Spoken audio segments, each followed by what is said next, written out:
Yes, so good evening students. आज हम redemption of preference shares इस टॉपिक की रिवीजन करने वाले हैं। इस टॉपिक में रिडम्पशन के रिलेटेड अकाउंटिंग ट्रीटमेंट उन्होंने एक्सप्लेन की है। रिडम्पशन का मीनिंग आप सबको पता है। रिडम्पशन मतलब repayment of preference shares.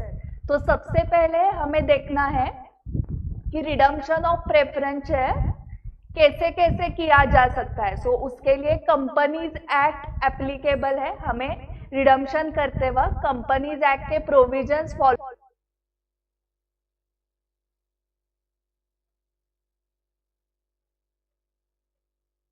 First option is fresh issue of shares, नए शेयर्स इशू करो।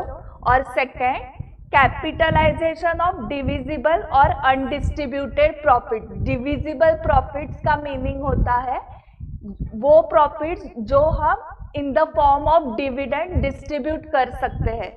तो आपके लिए अभी फाउंडेशन के लिए हमने डिस्कस किया था क्लास में भी कि दो प्रॉफिट्स याद रखो कि जो डिविजिबल प्रॉफिट्स है। एक है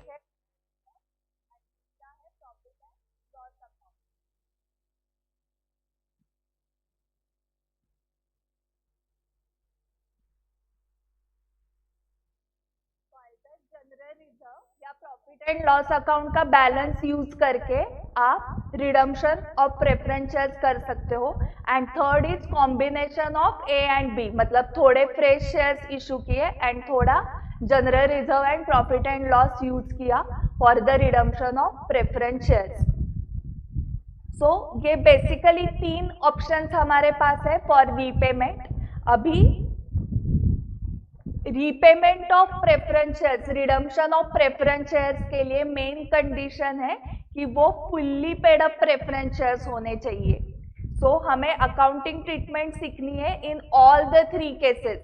first is fully paid up preference shares का redemption, second partly called up preference shares. Common sense logic लगाओ, अगर partly called up preference shares है एंड उसका आपको रिडम्पशन करना है, ओके, तो रूल क्या है कि fully paid up preference shares ही रिडम्पशन हो सकता है।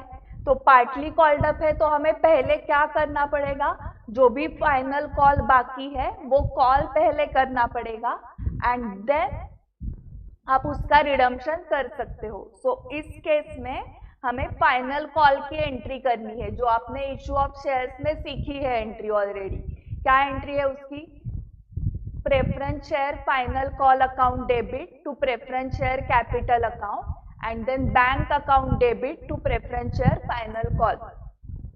पार्टली कॉल्ड अप को हमने क्या किया, fully called up and paid up करके उसके बाद रिडम्पशन के एंट्रीज करने हैं। एंड थर्ड उन्होंने दिया है फुल्ली कॉल्ड अप है but partly paid up preference shares है। तो उस केस में मतलब क्या है, कॉल्ड अप है but there are calls in arrears, okay. तो इस केस में कॉल रिसीव भी हो सकता है या नॉट रिसीव। अगर रिसीव्ड है तो रिसीव्ड की एंट्री आपको पता है, bank account debit to calls in arrears, वो एंट्री पास करो एंड देन रिडम्पशन के एंट्रीज आपको पास करने हैं। बट नॉट रिसीव्ड के केस में पहले फॉरफीचर की एंट्री करनी पड़ेगी एंड देन रिडम्पशन के एंट्रीज होंगे, ठीक है। हम एक स्टेप बाय स्टेप एक एक जर्नल एंट्रीज देखते हैं। सबसे पहले हमें देखना है redemption of preference shares through fresh issue of shares. ये सबसे इजी पार्ट है। मैं पेज नंबर बताती हूं आपको। यस, 11.157 पे आ जाओ, वहां पर अकाउंटिंग एंट्रीज दिए हैं in case of redemption of preference shares through fresh issue of shares. तो new shares are issued at par, तो उस केस में आपको एंट्री नॉर्मल करनी है, bank account debit to share capital account. If new shares are issued at premium, तो premium की amount कहां पर जाएगी, सिक्योरिटीज प्रीमियम अकाउंट में। Entry will be bank account debit to share capital account to securities premium account, okay, then उसके बाद new shares के entries के बाद हमें नेक्स्ट एंट्रीज करने हैं related to redemption. So first entry when preference shares are redeemed at par. So redeemable preference share capital account debit to preference share holders account. Next case when preference shares are redeemed at premium. So redeemable preference share capital account debit premium on redemption of preference shares account debit to preference share holders account. Then next entry payment करना है. When payment is made to preference share holders account debit to bank account. ठीक है. And जो ये account है premium on redemption of preference shares, ये आपको transfer करना है प्रॉफिट एंड लॉस अकाउंट को. ओके, सिक्योरिटीज प्रीमियम अकाउंट हम यूज नहीं कर सकते हैं इस केस में. ओके, क्यों, उसका रीजन बताती हूं.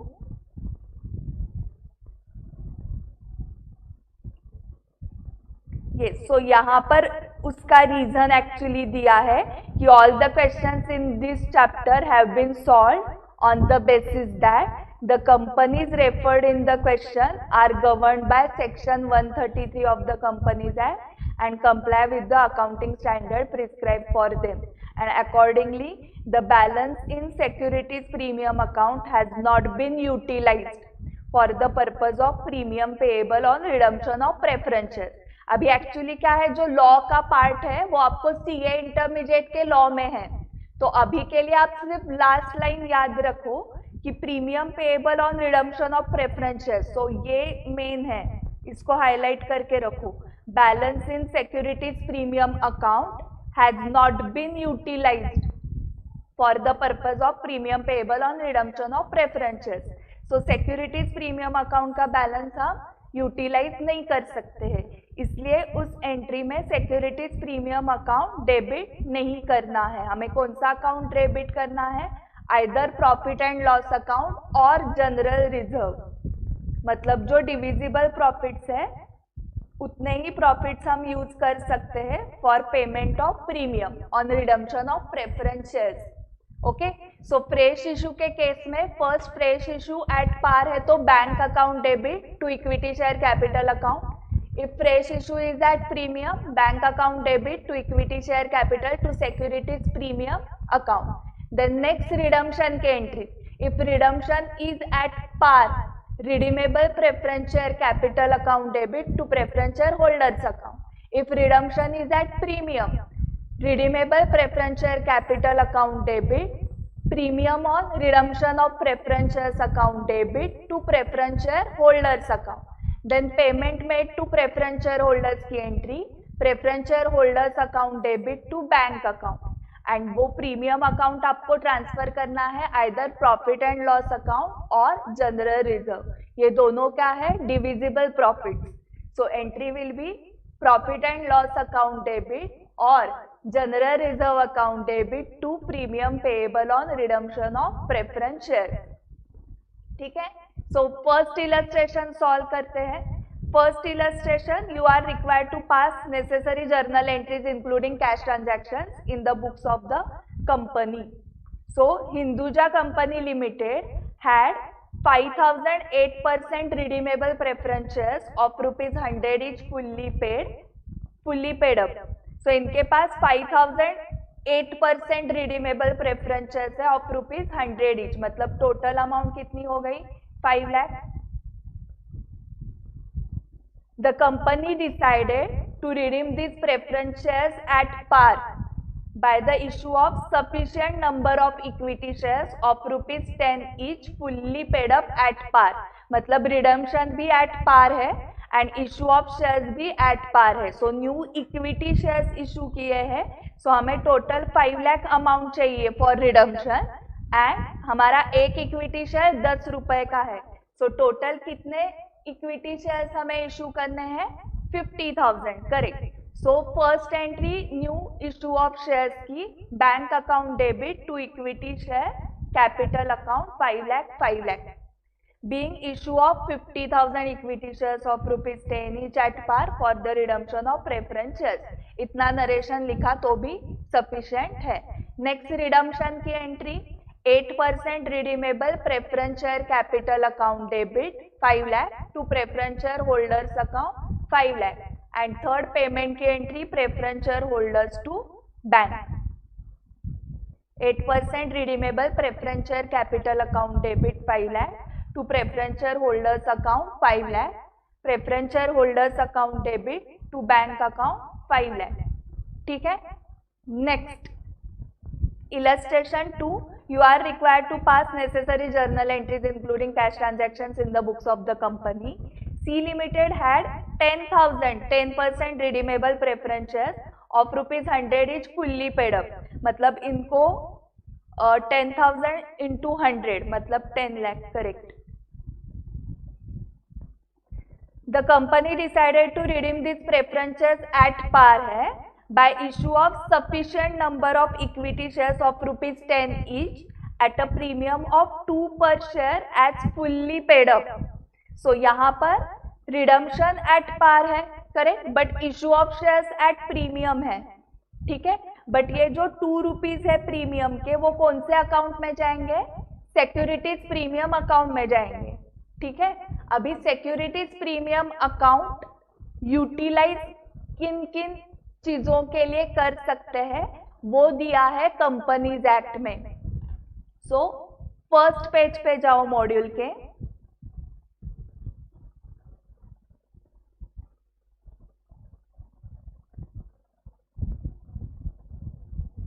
सो यहाँ पर देखो first page section 52 of the companies act 13 provides that the securities premium account may be applied by the company ABCDE।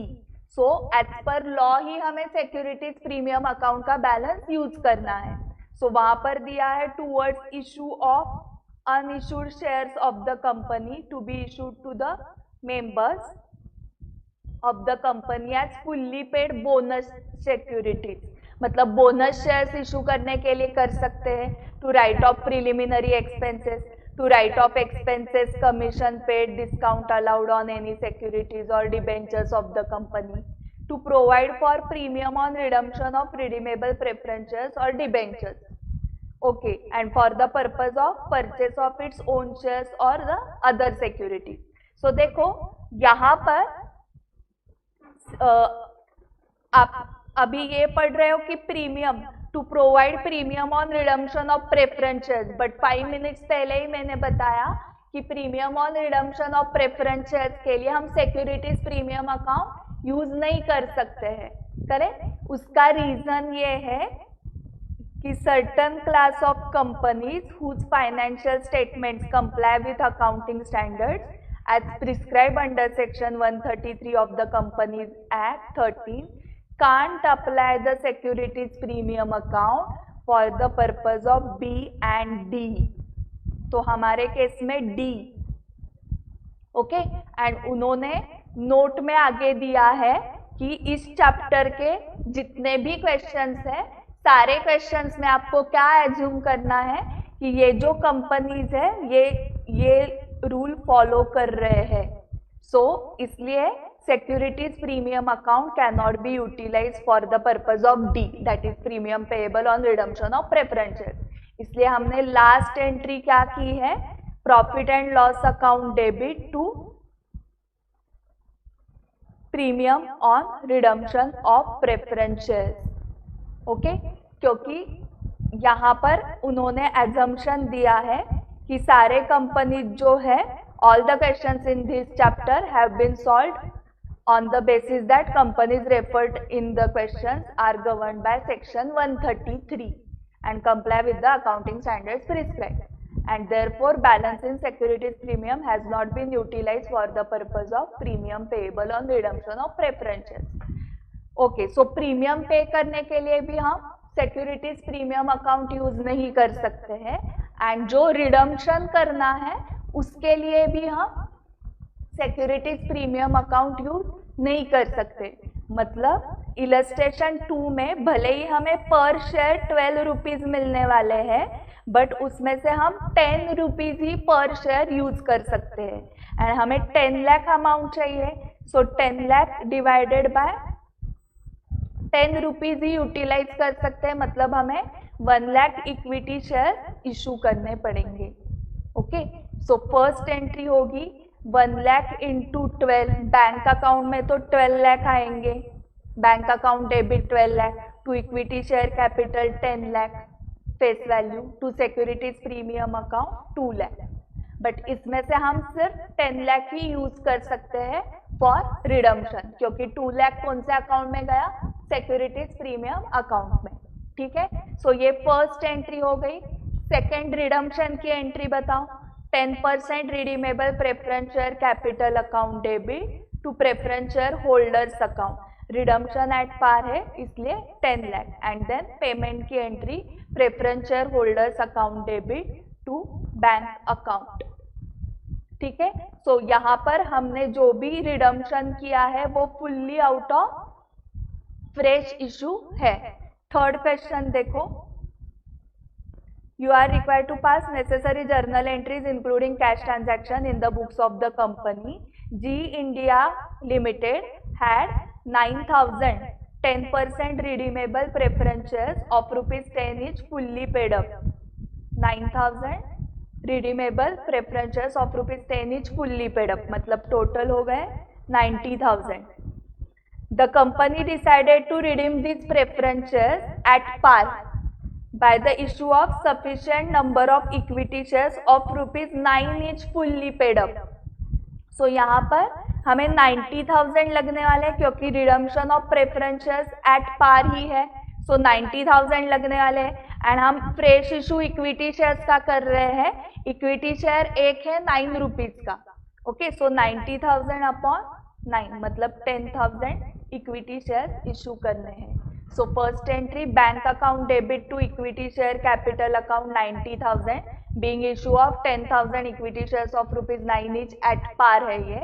Then 10% redeemable preference share capital account debit to preference share holders account 90,000 and payment की entry preference share holders account debit to bank account।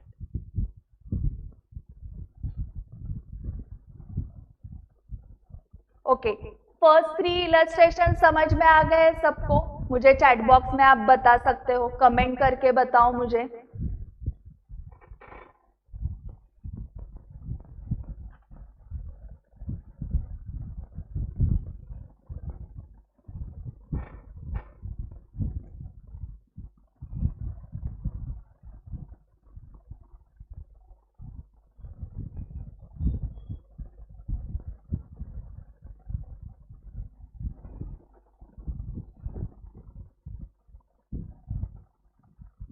Okay, अभी next start हो रहा है जिसमें है combination. Okay, combination मतलब आपके पास जो general reserve and profit and loss account है ये दोनों डिविजिबल प्रॉफिट्स है, करेक्ट? सो ये डिविजिबल प्रॉफिट से भी आप रिडम्पशन कर सकते हो।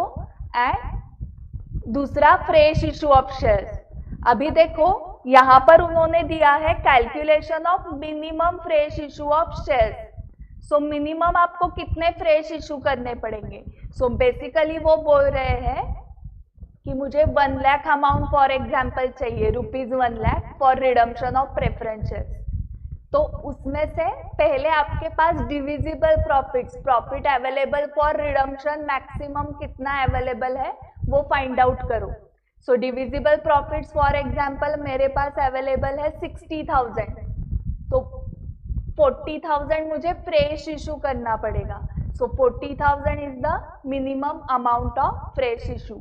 सो इस केस में हम क्या करने वाले हैं, पहले जितना भी डिविजिबल प्रॉफिट अवेलेबल है फॉर रिडम्पशन वो पहले फाइंड आउट करेंगे, एंड रिडम्पशन की जो अमाउंट हमें लगने वाली है उससे ये डिविजिबल प्रॉफिट्स माइनस करेंगे, एंड देन बाकी का हमें फ्रेश इशू करना पड़ेगा। सो देखो illustration 4, calculate number of shares to be issued by the company to ensure that the provisions of section 55 are not violated. Also determine the number of shares if the company decides to issue shares in multiple of 50 only. So the board of directors of the company decided to issue minimum number of equity shares of ₹9 to redeem ₹5 lakh preference shares. The maximum amount of divisible profits available for redemption is 3 lakh. So calculate the number of shares to be issued by the company to ensure that the provisions of section 55 are not violated. Okay. So अभी देखो 5 lakh redemption के लिए लगने वाले हैं, उसमें से maximum available divisible profits है 3 लाख, मतलब हमें 2 लाख फ्रेश इशू से प्रोसीड्स चाहिए एंड हमारा एक शेयर का प्राइस है 9 रुपीज. सो 2 लाख डिवाइडेड बाय 9, तो ये आता है पॉइंट में 22,222.22. तो फ्रैक्शन में तो शेयर्स इशू नहीं कर सकते, तो इसको राउंड ऑफ करना है. सो 22,223. एंड और एक क्वेश्चन था, also determine the number of shares if the company decides to issue the shares in multiples of 50. So इसको मल्टीपल ऑफ 50 से जो डिवाइड हो सकता है उसको बोलते हैं मल्टीपल्स ऑफ 50. सो यहाँ पर मुझे करना पड़ेगा 22,250 शेयर्स मुझे इशू करने पड़ेंगे for redemption of preference share. ठीक है. सो इसमें हमने क्या किया, पहले मैक्सिमम डिविजिबल प्रॉफिट कितना अवेलेबल है वो फाइंड आउट किया. रिडम्पशन के लिए हमें 5 लाख चाहिए. 5 lakh divided 5 lakh minus maximum divisible profit 3 lakh and then 2 lakh का हमें फ्रेश इशू करना पड़ेगा. सो 2 लाख डिवाइडेड बाय 9, तो वो पॉइंट में आ रहा था, फ्रैक्शन में आ रहा था, तो उसको राउंड ऑफ किया. एंड नेक्स्ट क्वेश्चन उन्होंने पूछा था calculate number of shares in multiple of 50, इसलिए उसका आंसर आया 22,250. ओके. अभी next, fresh issue at a premium and minimum fresh issue and minimum fresh issue to provide funds for redemption. Okay. So directly question through ये concept समझने वाले हैं हम. Illustration 5 देखो, you are required to pass necessary journal entries to record the about transactions. X Limited gives you the following information as on 31st March 23. Equity and liabilities, shareholders funds, share capital, reserve surplus, current liabilities, assets में PP, non current investment, current assets दिए हैं. उसमें cash and cash equivalent का bank balance है, मतलब 31,000. The share capital of the company consists of 50 equity shares, 50 each equity shares of ₹2,25,000 and ₹100 each preference shares of ₹65,000 issued on 1st April 21. Reserves and surplus comprises profit and loss account only. In order to facilitate the redemption of preference shares at a premium of 10%, the company decided. So यहाँ पर redemption of preference shares at premium है of 10%. So देखो preference shares कितने हैं 65,000 and premium 10% है. So कितना होगा 6,500. The company decided to sell all investments for 15,000 to finance part of redemption from company funds subject to leaving the bank balance of 12,000. So bank का पूरा balance 31,000 use नहीं करना है, बैंक में कितना बैलेंस रखना है 12,000 and to issue minimum equity shares of ₹50 each share to raise the balance of funds required. So पहले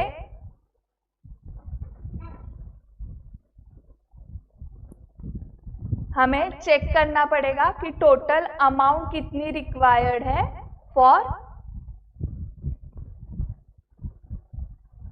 redemption of preference shares. So total amount required देखो 65,000 plus 6,500 that is 71,500. This is the amount payable on redemption. Correct. उसके बाद हम क्या क्या use करने वाले हैं देखो, to sell all investments for 15,000, so 15,000 हमें मिलने वाले हैं from sale of investments. And next bank balance 31,000 minus 12,000 करो, correct, that is 19,000। So sale price of investment 15,000, ये फंड्स हमें मिल गए, and available bank balance is 19,000, ये भी लेस करो। सो हमें फ्रेश इशू से चाहिए 37,500, okay. 71,500 total amount payable on redemption, cell price of investment is 15,000 and bank balance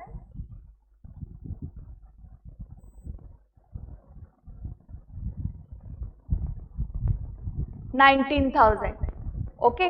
So 37,500 funds required from the fresh issue। अभी फ्रेश इशू का issue price उन्होंने दिया है क्या, yes 50 each. So 37,500 divided by 50, that is 750 shares issue करने हैं। Yes, सो journal entry start करने से पहले आपको ये वर्किंग करना पड़ेगा। क्या वर्किंग किया है फिर से देखो, अमाउंट पेएबल ऑन रिडम्पशन, तो फेस वैल्यू 65,000 एंड प्रीमियम लगने वाला है 10%, सो 71,500 टोटल अमाउंट हमें लगने वाली है फॉर रिडम्पशन। उसमें से इन्वेस्टमेंट सेल करके हमें मिलने वाले हैं 15,000। उसके बाद बैंक बैलेंस एक्चुअली हमारे पास 31,000 है, बट वहां पर कंडीशन दी है कि 12,000 बैंक बैलेंस उनको रखना है। सो इसलिए 19,000 ही बैंक का बैलेंस हम यूज कर सकते हैं। सो सेल ऑफ इन्वेस्टमेंट 15,000, बैंक का बैलेंस यूज किया 19,000। सो बाकी का अमाउंट आपको कहाँ से लाना पड़ेगा, from the fresh issue of shares, तो वो अमाउंट आ गई 37,500 एंड हमारा एक शेयर इशू होने वाला है एट ₹50। सो 750 शेयर्स नए इशू करने पड़ेंगे, ठीक है।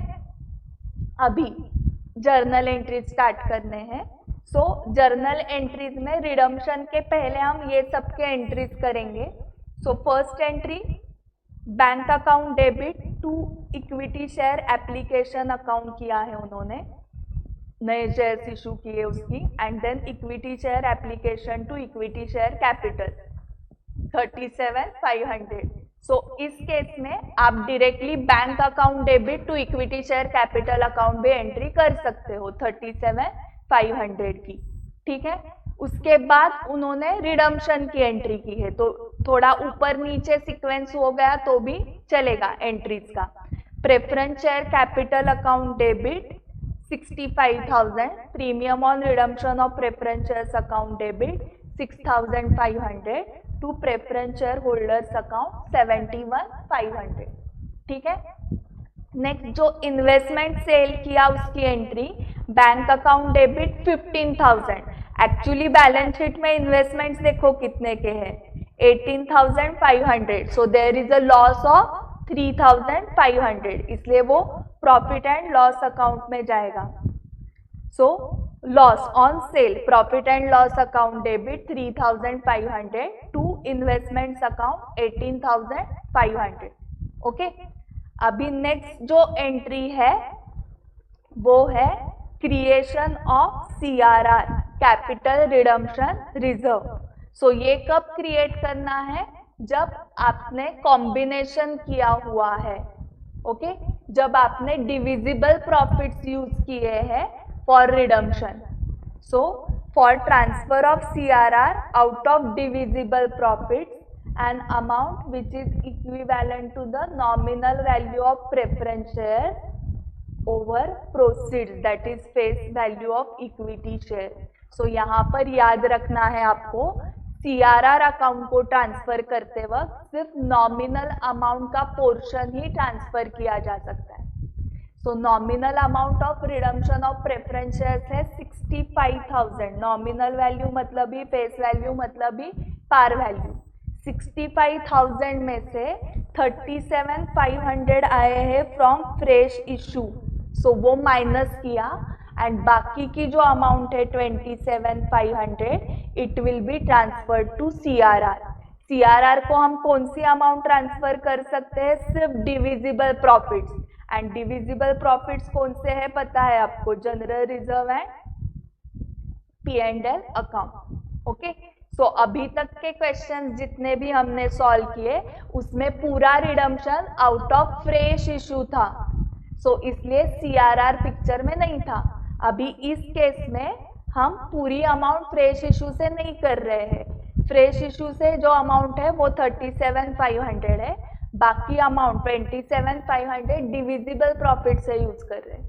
सो इसलिए यहाँ पर ये एंट्री आएगी profit and loss account debit to capital redemption reserve account. And ये जो CRR अकाउंट है इसका यूज जो है वो भी अगेन कंपनीज एक्ट में दिया हुआ है।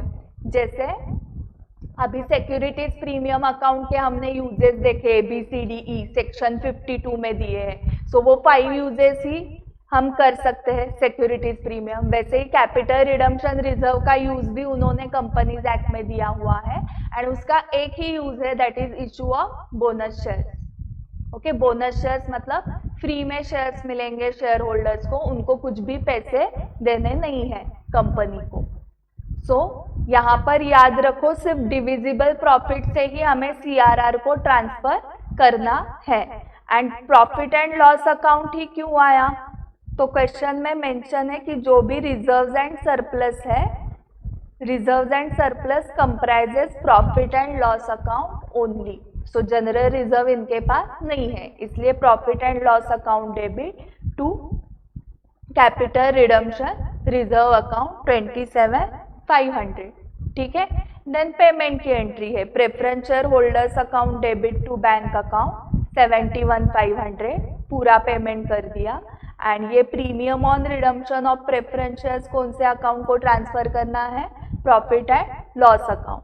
सो profit and loss account debit to premium on redemption of preference shares account 6,500। Yes, इस क्वेश्चन में कुछ डाउट है क्या? पूछो, मैं आपको 2 मिनट देती हूँ फिर से रिवाइज करने के लिए। सारे एंट्रीज रिवाइज करो एंड कुछ डाउट है तो कमेंट सेक्शन में बताओ, मतलब चैट बॉक्स में लिखो। Okay, now next case, redemption of preference shares by capitalisation of undistributed divisible profits. Capitalisation मतलब क्या? अगर आप रिडम्पशन के लिए डिविजिबल प्रॉफिट्स यूज करने वाले हो, मतलब general reserve and profit and loss account, तो उस केस में जो फेस वैल्यू है प्रेफरेंस शेयर्स का वो आपको CRR को ट्रांसफर करना है। एंड CRR से जब बोनस इशू होगा तब वो कैपिटल में ट्रांसफर हो जाएगा ना, शेयर कैपिटल में। सो इसलिए इसका नाम है कैपिटलाइजेशन, क्योंकि हम क्या करते हैं, जनरल रिजर्व या प्रॉफिट एंड लॉस अकाउंट जो डिविजिबल प्रॉफिट्स है उससे CRR क्रिएट करते हैं, करेक्ट? एंड CRR बाद में यूज होता है for issue of bonus share, मतलब वो किस में कन्वर्ट हो गया? शेयर कैपिटल में कन्वर्ट हो गया। ठीक है, इसलिए इसको क्या बोलते हैं? Capitalisation of undistributed divisible profits. So इसके जर्नल एंट्रीज हमने ऑलरेडी देखे हैं, फिर भी रिवाइज करते हैं। General reserve first entry for transferring nominal amount of shares redeem to capital redemption reserve account. General reserve account debit profit and loss account debit any other divisible profits account debit to capital redemption reserve account. When shares are redeemed at par, आगे के एंट्रीज same है। redeemable preference share capital account debit to preference share holders account. If redemption is at premium, then entry will be redeemable preference share capital account debit, premium on redemption of preference shares account debit to preference share holders account. Then payment की entry preference share holders account debit to bank. And premium कहाँ पर transfer करना है? divisible profit, मतलब either profit and loss account और general reserve account debit to premium on redemption of preference shares account. So next question देखो, you are required to pass necessary journal entries including cash transactions in the books of company. The following are extracts from the balance sheet of ABC Limited as on 31st December 22. Share capital is 40,000 equity shares of ₹10 each fully paid up. वो 4 लाख का equity share capital है and 1,000 10% redeemable preference shares of ₹100 each fully paid up. So the amount is 1 lakh. Reserve surplus में इनके पास है capital reserve, securities premium, general reserve and profit and loss account. So इसमें से सिर्फ general reserve and profit and loss account ये divisible profits है. So इसको हम ट्रांसफर कर सकते हैं सीआरआर को, बाकी capital reserve and securities premium नहीं कर सकते. On 1st January 23 the board of directors decided to redeem preferences at par by utilisation of reserve. So वो फ्रेश इशू कुछ नहीं करने वाले हैं, सारा जो रिजर्व है उनके पास वही यूटिलाइज होगा for redemption. So first at par है, so 10% redeemable preference share capital account debit to preference share holders account 1 lakh. Then CRR create करना है, या पहले पेमेंट की एंट्री की है उन्होंने. Preference share holders to bank 1 lakh. So अभी फर्स्ट हम जनरल रिजर्व का बैलेंस यूज करते हैं and then profit and loss account. ये सीक्वेंस याद रखो. ओके पहले जो एक्यूमुलेटेड पुराने प्रॉफिट्स है वो पहले यूटिलाइज करो एंड देन करंट ईयर का प्रॉफिट जो प्रॉफिट एंड लॉस अकाउंट में होता है. So general reserve account debit 75,000 हमें लगने वाले हैं 1 लाख. तो प्रॉफिट एंड लॉस अकाउंट के आप लोगे 25,000 to capital redemption reserve account. ठीक है. सो इसमें हमने पूरा रिडम्पशन किया है out of divisible profit. So इसलिए पूरा 1 लाख हमें सीआरआर को ट्रांसफर करना पड़ेगा. अगर आपने फ्रेश इशू कुछ किया है तो उतना फ्रेश इशू का अमाउंट माइनस करके बाकी की अमाउंट आपको सीआरआर को ट्रांसफर करनी है. यस यहाँ तक क्लियर है क्या बताओ online students. Now next is redemption of preference shares by combination of fresh issue and capitalization of divisible profit. So इस केस में आपको पता है जितना सिर्फ डिविजिबल प्रॉफिट्स यूज होगा उतना ही पार्ट हमें सीआरआर को ट्रांसफर करना है. सो इलस्ट्रेशन 7 देखो, show journal entries in the books of the company. C limited had 3,012% redeemable preference shares of ₹100 each fully paid up. The company had to redeem these shares at a premium of 10%. So premium यहाँ पर है, so 3,000 into 100 3 lakh and उसके ऊपर 10% premium मतलब 30,000. So total 3,30,000 हमें लगने वाले हैं. Now it was decided by the company to issue the following 25,000 equity shares of ₹10 each at par, 1,000 14% debentures of ₹100 each. But issue of debentures से जो पैसे आने वाले हैं that amount can not be utilise for the redemption of preference shares. हमने 3 ही options देखे थे, उसमें फ्रेश इशू ऑफ शेयर्स था, सिर्फ फ्रेश इशू ऑफ डिबेंचर्स नहीं था. तो ये सिर्फ इशू ऑफ डिबेंचर्स की हमें एंट्री पास करनी है, but that amount we can not utilise for the redemption of preference shares. The issue was fully subscribed and all amount were received in full. The payment was duly made. Okay. So first bank account debit to equity share capital account 2,50,000. ये कैसे आया? 25,000 into 10. Then bank account debit to 14% debentures account 1 lakh. ये 1,000 into 100. 1 lakh. Okay. अभी देखो nominal value face value कितनी है redemption of preference shares की 3 लाख है. करेक्ट. फेस वैल्यू देखो, हाँ उसमें से फ्रेश इशू से हमें मिले हैं 2,50,000. सो 3 लाख माइनस 2,50,000. सो बाकी के 50,000 हमें ट्रांसफर करने हैं सीआरआर को. Profit and loss account debit to CRR 50,000. Okay. CRR को कैसे अमाउंट आ गई समझ में आ गया. 3 lakh is the nominal amount of preference shares to be redeem. उसमें से जो फ्रेश इशू से प्रोसीड्स आने वाले हैं दैट इज 2,50,000 वो माइनस करो। सो रिमेनिंग अमाउंट आपको ट्रांसफर करनी है to CRR। So profit and loss account debit to capital redemption reserve account. इसके बाद रिडम्पशन की entry 12% redeemable preference share capital account debit 3 lakh, premium on redemption of preference shares account debit 30,000 to preference share holders account 3,30,000।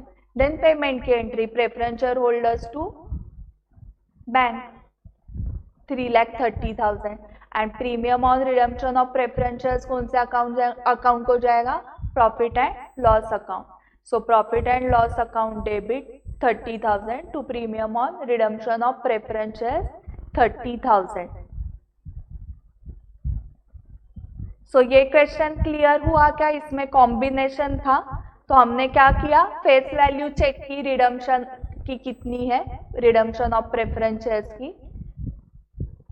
उसके बाद जो fresh issue से amount मिलने वाली है वो माइनस की एंड बाकी की अमाउंट फिर आपको क्या करनी है, CRR को ट्रांसफर करनी है एंड उसकी entry profit and loss account debit to CRR। Can we go to next question?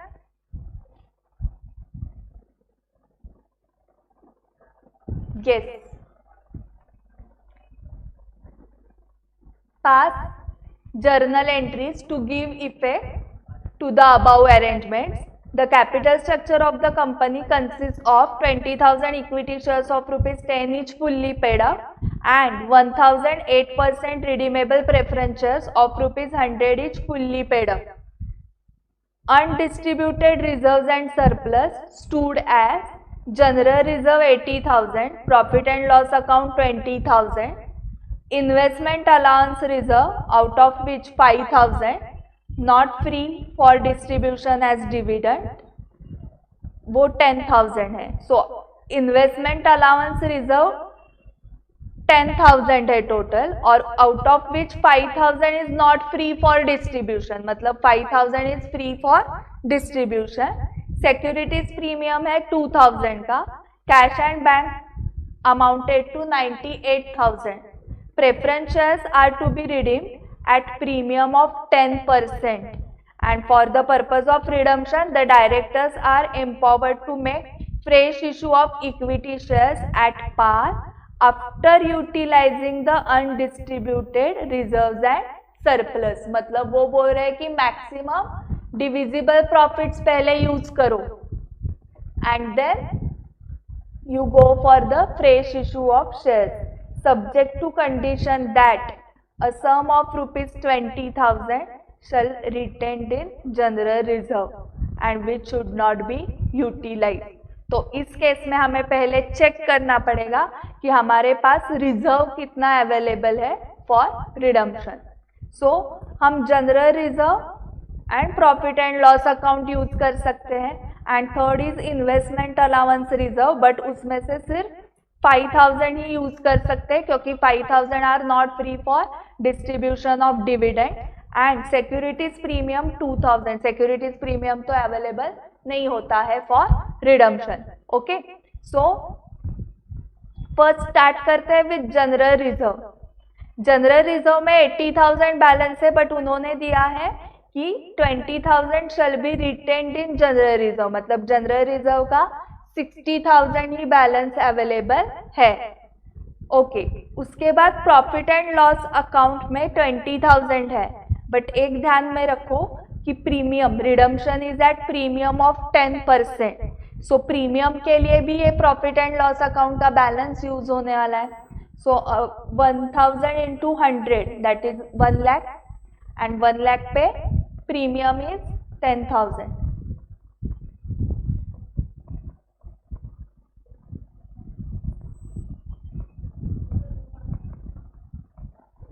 So 10,000 will be utilized for premium on redemption of preference shares। आपको एंट्री याद है क्या? Profit and loss account debit to premium on redemption of preference shares, ये entry हम करते हैं तो उसके लिए ये 10,000 बैलेंस रखना पड़ेगा out of 20,000 profit and loss account में से। एंड इसमें से तो आपको पता है इन्वेस्टमेंट अलाउंस रिजर्व का हम सिर्फ कितना यूज कर सकते हैं, यस 5,000, ओके। एंड रिडम्पशन के लिए हमारे पास, रिडम्पशन के लिए आपको टोटल अमाउंट लगने वाली है 1 lakh. Number of shares to be issued for redemption, तो face value of shares to be redeemed is 1 lakh, ठीक है। फेस वैल्यू लेनी है यहाँ पर। Profit available for distribution as dividend, उसमें से जनरल रिजर्व 60,000 का अवेलेबल है। प्रॉफिट एंड लॉस 20,000 में से हमने 10,000 बाजू में रखे, 20,000 set aside for adjusting premium payable on redemption of preference shares, so 10,000 we can use for redemption, okay। and next is investment allowance reserve का 5,000, so 75,000 हम डिविजिबल प्रॉफिट्स यूज कर सकते हैं। so 1 लाख माइनस 75,000, so यहाँ पर 25,000 का हमें fresh issue करना पड़ेगा। एक शेयर 10 रुपीज का है, 10 रुपीज का है, कैसे समझा? तो यहाँ पर अगर फेस वैल्यू नहीं दी है तो उनके पहले के इक्विटी शेयर्स कितने के हैं वो देखना है, वो 10 रुपीज के हैं, इसलिए फिर यहाँ पर हमें 10 रुपीज एज्यूम करना है, ठीक है। सो अभी इधर आपको अगर डाउट है कि मैम यहाँ पर 1,10,000 क्यों नहीं लिया, तो अगर हम यहाँ पर 1,10,000 लेते हैं तो प्रॉफिट एंड लॉस अकाउंट का भी फिर पूरा बैलेंस ले सकते हैं ना 20,000, बट हमने क्या किया, इसमें 10,000 नहीं लिया है, प्रीमियम का पार्ट नहीं लिया, एंड इसमें से भी प्रीमियम के लिए जो अमाउंट लगने वाली है प्रॉफिट एंड लॉस अकाउंट की वो माइनस की है। सो बाकी की जो अमाउंट है वो अवेलेबल है for redemption of face value of shares, ठीक है। ये डाउट क्लियर हुआ क्या? By 1,10,000 is not taken.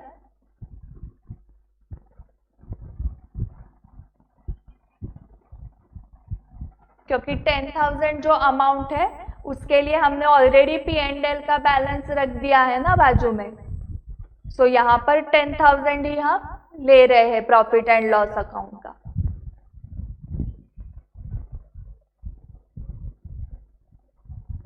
Yes, so fresh issue of shares, first entry bank account debit to equity share capital account 25,000। Second CRR को transfer करो, general reserve account debit 60,000, profit and loss account debit 10,000, investment allowance reserve account debit 5,000 to capital redemption reserve account 75,000। Then next redemption की entry 8% redeemable preference share capital account debit 1 lakh, 10,000 premium on redemption of preference shares account debit 10,000 to preference share holders account 1,10,000। Next preference share holders to bank payment कर दो, and ये premium जाएगा P&L को, profit and loss account debit 10,000 to premium on redemption of preference shares account 10,000।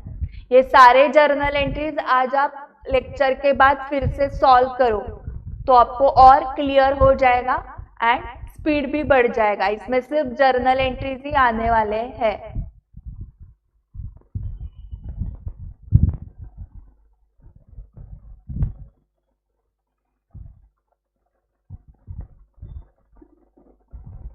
Yes, we are going to next question. उसके पहले ये important mark किया है मैंने, ये 3 चीजें हमें पढ़नी है।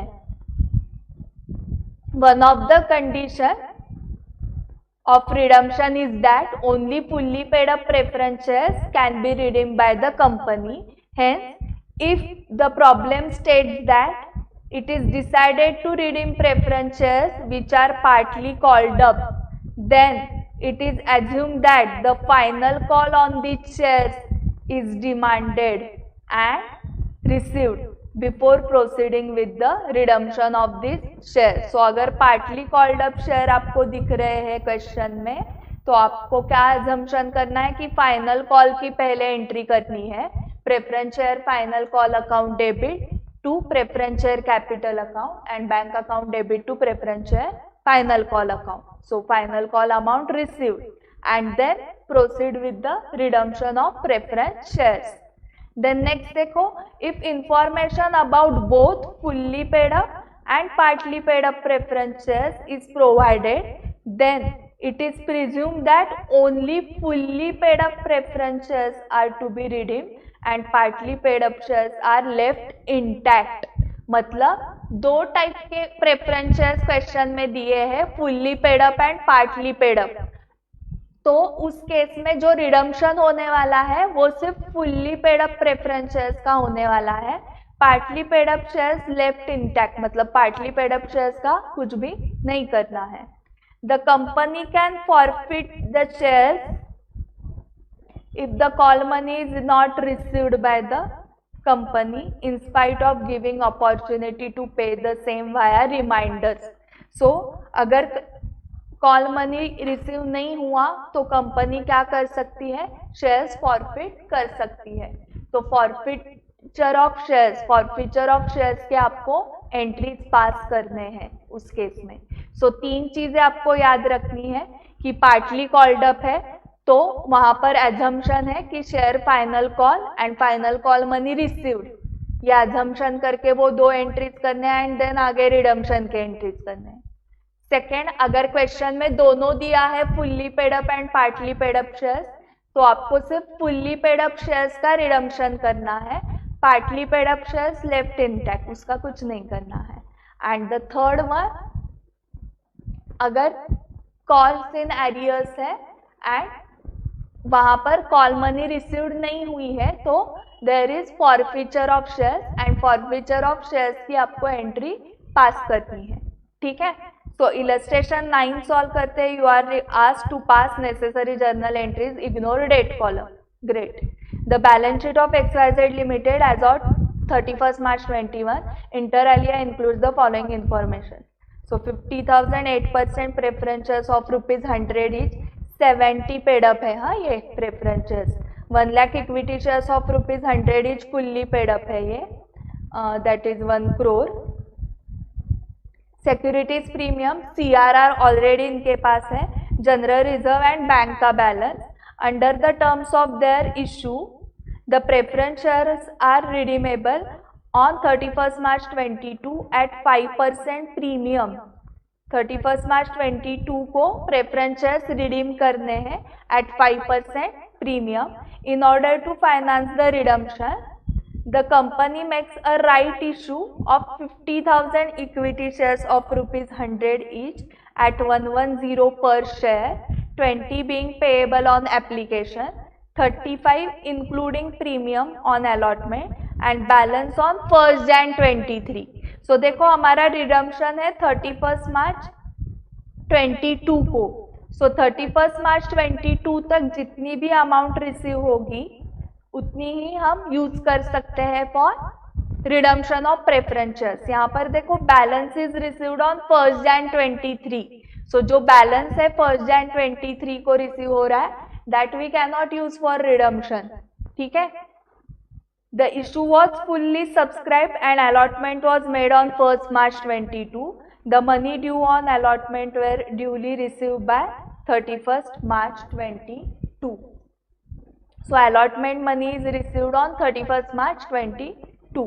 Preference shares were redeemed after fulfilling the necessary conditions of section 55 of the Companies Act. Okay. So यहाँ पर हमें देखना पड़ेगा कि फ्रेश इशू ऑफ शेयर से हमें कितनी अमाउंट रिसीव हुई है. So 50,000 equity shares of ₹100 each at par, 110 per share, but उसमें से 20 on application. So bank account debit to equity share application account. हाँ, सॉरी उसके पहले इसको फुल्ली पेड अप करना है ना, पार्टली पेड अप है ये. सो 50,000 into 30 that is 15 lakh. So preference share final call account debit 8% preference share final call account debit to 8% preference share capital account and then bank account debit to 8% preference share final call account. ये 15 लाख हमने उसको receive करके उसको fully paid up किया। अभी हम fresh issue के entries करेंगे। Bank account debit to equity share application account 10 lakh for receipt of application money on 50,000 equity shares of ₹20 per share. Then equity share application account debit to equity share capital account 10 lakh. Next allotment की entry है। Allotment में ही हमें क्या receive हुआ है, premium, correct. So 10 rupees का premium है एंड 25 रुपीज फेस वैल्यू है। सो 50,000 इंटू 25 एंड यहाँ पर सिक्योरिटीज प्रीमियम में जाएगा 50,000 into 10। Okay, so equity share allotment account debit 50,000 into 35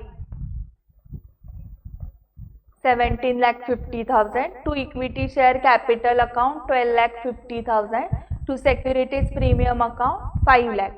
ठीक है, and then allotment money received की entry bank account debit to equity share allotment account.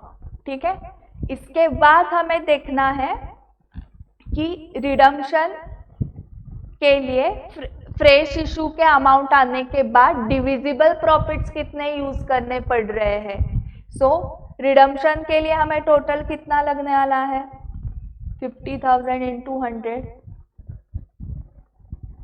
50 lakh, correct. उसमें से फ्रेश इशू से जो फेस वैल्यू का पार्ट आया है वो चेक करो, मतलब 10 lakh and 12 lakh 50,000 that is 22 lakh 50,000 is received. So बाकी का जो है वो CRR को जाएगा 27,50,000। General reserve account debit to capital redemption reserve account. General reserve क्यों लिया, क्योंकि जनरल रिजर्व में ही बैलेंस है, मतलब डिविजिबल प्रॉफिट एक ही है ना हमारे पास, जनरल रिजर्व, ये तो दोनों डिविजिबल प्रॉफिट नहीं है।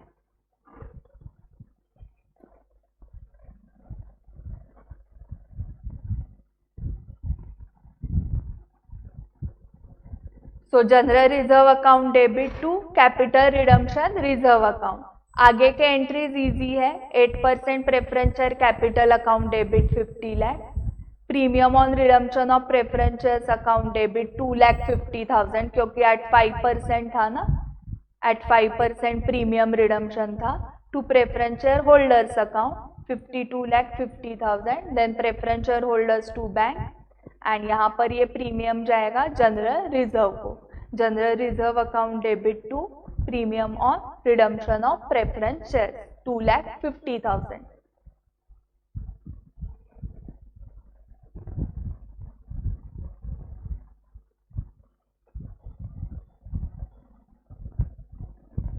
ठीक है, तो देखो क्वेश्चन के हिसाब से आपको जर्नल एंट्रीज पास करने हैं। इस क्वेश्चन में उन्होंने फ्रेश इशू कितना करना है वो अमाउंट आपको दी हुई है। तो रिडम्पशन की फेस वैल्यू, जो प्रेफरेंस शेयर्स आप रिडीम करने वाले उसकी face value minus fresh issue की अमाउंट आपके पास थी, तो बाकी की अमाउंट डिविजिबल प्रॉफिट से यूज करनी है। कुछ क्वेश्चंस में वो पहले देते हैं कि पहले डिविजिबल प्रॉफिट्स मैक्सिमम कितना यूज कर सकते हो उतना करो एंड बाकी के क्या करो, फ्रेश इशू से करो। सो उस केस में आपको पहले क्या करना पड़ेगा, मैक्सिमम डिविजिबल प्रॉफिट कितना अवेलेबल है वो देखना पड़ेगा, वो माइनस करके फिर फ्रेश इशू की अमाउंट आ जाएगी। इस क्वेश्चन में पहले फ्रेश इशू की अमाउंट उन्होंने दी है कितनी रिसीव होने वाली है from fresh issue. So nominal value से फ्रेश इशू की अमाउंट रिसीव जो हुई है वो माइनस की and remaining amount will be transfer to CRR। So आप जितने क्वेश्चन सॉल्व करोगे उतना आपको समझ में आ जाएगा क्या एंट्रीज पास करने हैं eight which amount. Okay, now when the amount of calls in arrears is received by the company, first bank account debit to calls in arrears and second in case of forfeited shares, पहले आपको forfeiture की entry करनी पड़ेगी। so that is preference share capital account debit to calls in arrears to forfeited shares account या share forfeiture account and share forfeited account में जो भी balance है वो आपको पूरा कैपिटल रिजर्व को ही ट्रांसफर करना है, क्योंकि ये फॉरफिटेड शेयर्स री इशू नहीं होने वाले हैं। हाँ, क्यों री इशू नहीं होने वाले हैं? क्योंकि हम रीपेमेंट ही कर रहे हैं ना। सो जिन्होंने कॉल मनी पे नहीं किया है उनकी जो भी अमाउंट रिसीव हो जाएगी वो हम रिफंड नहीं करेंगे, वो शेयर फॉरफिचर में जाएगा एंड वहां से वो हमारा प्रॉफिट है, इसलिए वो कैपिटल रिजर्व में जाएगा। सो शेयर फॉरफिचर अकाउंट में जो भी बैलेंस है वो डायरेक्टली आपको ट्रांसफर करना है कैपिटल रिजर्व को। So share forfeited account debit to capital reserve account.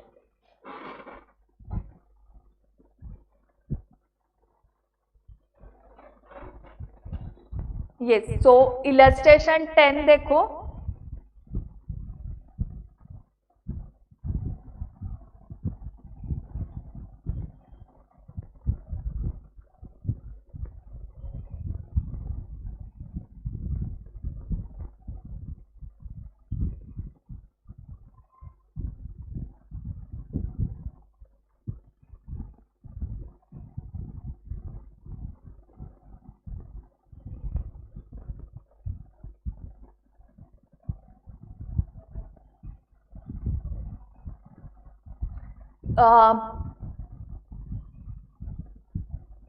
With the help of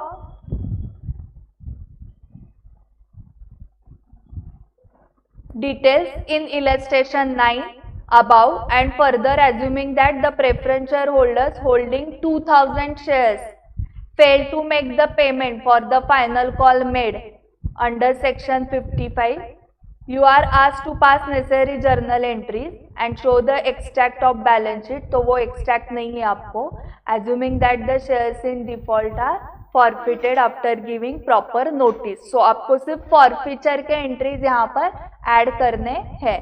तो कॉल की एंट्री नॉर्मल है 8% preferential final call account debit to 8% preferential capital account 15 lakh. But पैसे आते वक्त पूरे 15 लाख नहीं आए हैं, there is call scenarios. So bank account debit 48,000 into 30, क्योंकि 2000 शेयर्स पे फाइनल कॉल रिसीव नहीं हुआ है। So next is calls in arrears account debit 2000 into 30 to 8% preferential final call account 15 lakh। And ये जो 2000 शेयर्स पे पैसे रिसीव हुए हैं वो अभी फॉरफिट होने वाले हैं। सो फॉरफिचर की entry preferential capital account debit 2000 into 100, okay, उसमें से to calls in arrears 2000 into 30 and to share forfeited account 2000 into 70, जो 70 रुपीज रिसीव्ड हुए हैं on this 2000 shares that will be transferred to share forfeiture account। and next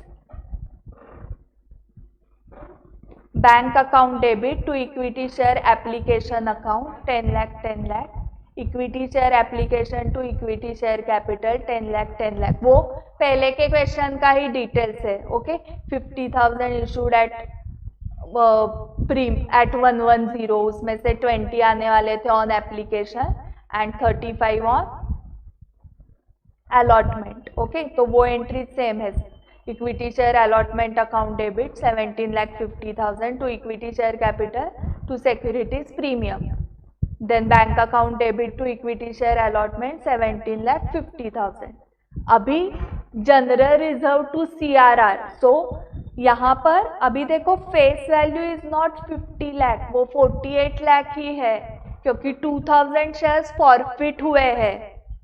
so 50,000 shares का redemption करना ही नहीं है, सिर्फ 48,000 शेयर्स का रिडम्पशन है। सो फेस वैल्यू इज 48 लाख, उसमें से 10 लाख एंड 12,50,000 ये एप्लीकेशन का है, ये अलॉटमेंट का है। सो ऐसे फ्रेश इशू से हमें रिसीव हुआ है 22,50,000। सो बाकी का जाएगा CRR को। General reserve account debit 25,50,000 to CRR account 25,50,000। And ये entries 8% preferential capital account debit 48 lakh होगा। Premium on redemption of preferential account debit इसका 5%, that is 2,40,000 to preferential holders account 50,40,000। Then preference share holders to bank, and जो share forfeiture account में balance है that will be transfer to capital reserve 1,40,000, and ये आपको पता है general reserve account debit to premium और redemption. Okay,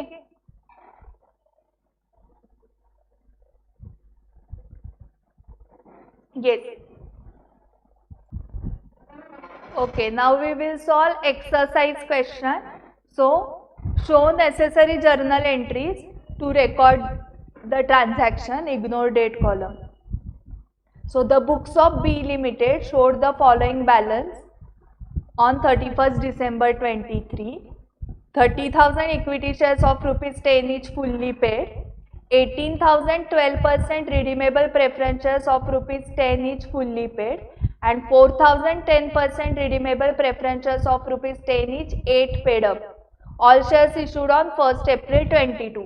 तो अभी हमने इम्पॉर्टेंट पॉइंट्स में देखा, अगर क्वेश्चन में फुल्ली पेड शेयर्स भी है and partly paid preference shares भी है तो हमें सिर्फ किसका रिडम्पशन करना है, जो fully paid up preference shares है उसका ही करना है, पार्टली पेड अप शेयर्स का कुछ भी नहीं करना है. ओके, सो इम्पॉर्टेंट मैंने मार्क करने के लिए बोला था आपको.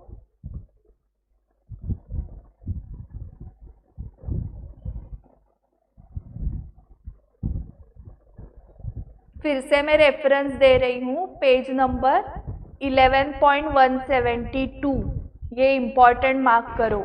If information about both fully paid and partly paid preference shares is provided, then it is presumed that only fully paid shares are to be redeemed and partly paid shares are left intact. मतलब partly paid shares का कुछ भी नहीं करना है. तो हमारे question में fully paid up partly paid up दोनों है, तो हमें सिर्फ fully paid up preference shares का क्या करना है, रिडम्पशन. सो वो कितने हैं, 18,000 12% redeemable preference shares of ₹10 each, that is 1,80,000. Undistributed reserves and surplus stood as profit and loss account 80,000 है, that we can use. okay, general reserve है हमारे पास 1,20,000 का, securities premium capital reserve, but ये दोनों डिविजिबल प्रॉफिट्स नहीं है. For redemption 3,000 equity shares of ₹10 each are issued at 10% premium.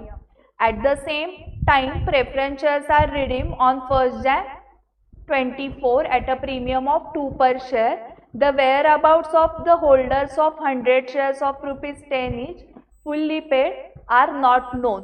Okay, मतलब जो 100 शेयर होल्डर्स है जिनके पास 100 शेयर्स है उनकी कुछ भी इंफॉर्मेशन, वेयर अबाउट्स मतलब कुछ भी इंफॉर्मेशन हमारे पास नहीं है, तो उनको हम पेमेंट नहीं कर सकते, मतलब उनका पेएबल वैसे ही रहेगा, balance payable. A bonus issue of equity share was made at par, 2 shares being issued for every 5 held on the date out of the capital redemption reserve account. So मैंने already बताया था आपको कि CRR account का एक ही use है, that is issue of bonus shares. However, equity shares issued for redemption are not eligible for bonus. So ये जो नए इक्विटी शेयर्स हम इशू कर रहे हैं ना, that are not eligible for bonus. However, equity shares issued for redemption are not eligible for bonus. So bonus के लिए सिर्फ जो ऑलरेडी एग्जिस्टिंग इक्विटी शेयर्स है, ये 30,000 इक्विटी शेयर्स ऑफ ₹10 each, उतने ही हम यूटिलाइज कर सकते हैं. ओके, एंड बोनस का रेशो देखो, 2 shares being issued for every 5 shares है. तो बोनस शेयर्स का जरा बाद में देखते हैं, पहले रिडम्पशन के एंट्रीज हम करते हैं. सो रिडम्पशन में देखो यहाँ पर उन्होंने फ्रेश इशू ऑफ शेयर्स आपको क्लियर कट दिया है 3,000 इंटू 10, मतलब 30,000 अमाउंट आपको मिल रही है फ्रॉम फ्रेश इशू. ये एट 10% प्रीमियम है, but we can not utilise securities premium, so हमें सिर्फ इतनी अमाउंट लेनी है. 30,000 हमें मिल गया फ्रॉम फ्रेश इशू. अभी रिडम्पशन के लिए हमें कितने चाहिए, 18,000 इंटू 10 उन्होंने यहाँ पर दिया है, देखो at the same time preference shares are redeem on 1 Jan 24 at premium of 2 per share. Okay, सो ये प्रीमियम जो है ना, ओके, वो हम लेने वाले हैं from divisible profits, that is general reserve and profit and loss account है हमारे पास। सो यहाँ पर फेस वैल्यू पहले चेक करो, 18,000 इंटू 10 दैट इज 1,80,000, इसमें से 30,000 आ रहे हैं from fresh issue, so 1,50,000 required to be transfer to CRR। Okay, CRR को ट्रांसफर करते वक्त फेस वैल्यू कितनी है माइनस फ्रेश इशू हम करते हैं, ठीक है। सो यहाँ पर डायरेक्टली मैं आंसर दिखा रही हूँ क्योंकि जर्नल एंट्रीज लिखने में टाइम जाएगा। सो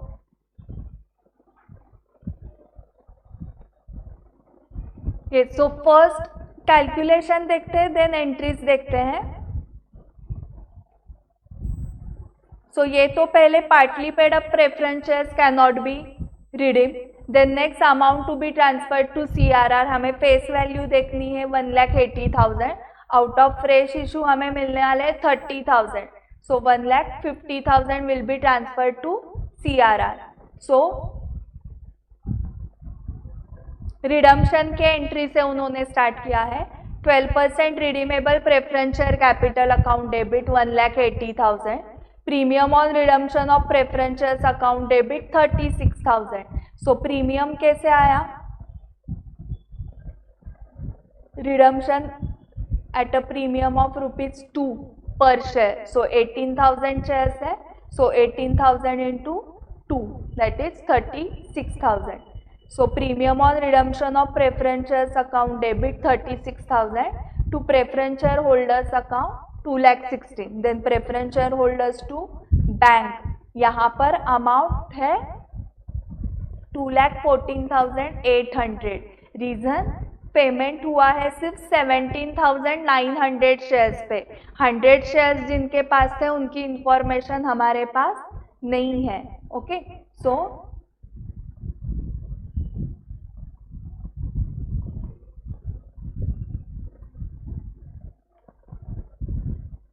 17,900 इंटू 12 टू बैंक, ठीक है। Then fresh issue, bank account debit 33,000 to equity share capital 30,000 to securities premium account 3,000।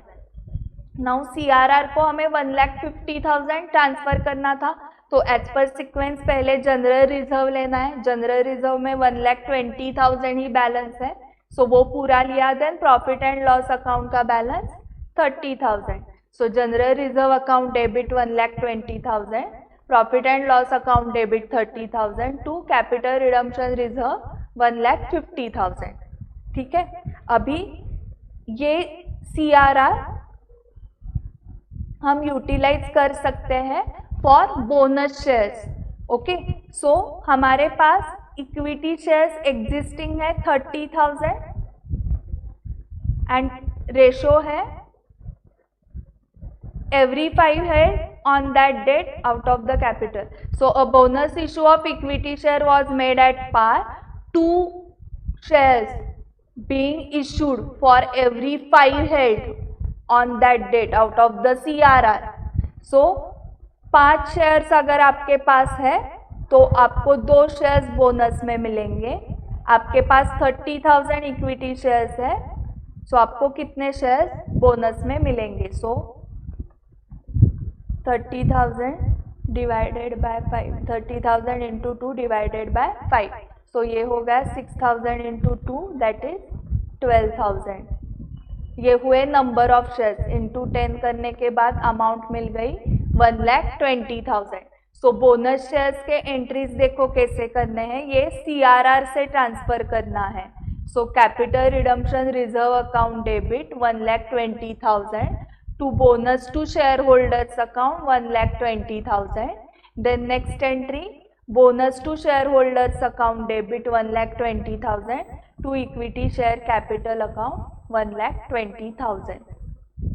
ये हुए बोनस के एंट्रीज एंड ये प्रीमियम का। सो वो इमिजिएटली आपने लिख दिया तो भी चलेगा, हाँ, तो मिस आउट नहीं होगा। ये जो प्रीमियम है, sorry, premium payable on redemption 36,000, ये प्रॉफिट एंड लॉस अकाउंट को ट्रांसफर करना है। Profit and loss account debit 36,000 to premium on redemption of preference shares 36,000। Okay, so यहाँ पर भी देखो आपको फ्रेश इशू से कितनी अमाउंट आने वाली है वो पता था, तो आपने फेस वैल्यू से वो माइनस किया एंड आपको नॉमिनल अमाउंट कितनी सीआरआर को ट्रांसफर करनी है वो मिल गया। कुछ क्वेश्चंस में वो पहले क्या करेंगे, मैक्सिमम डिविजिबल प्रॉफिट्स यूज करो एंड देन उसके बाद फ्रेश इशू ऑफ शेयर्स। तो उस केस में आपको फ्रेश इशू ऑफ शेयर्स कितना करना है वो अमाउंट फाइंड आउट करनी पड़ेगी। Okay, so we have covered all the questions from my CA module of redemption of preference shares. So अगर आपको कुछ भी डाउट है तो आप अभी पूछ सकते हो, I can repeat. Yes.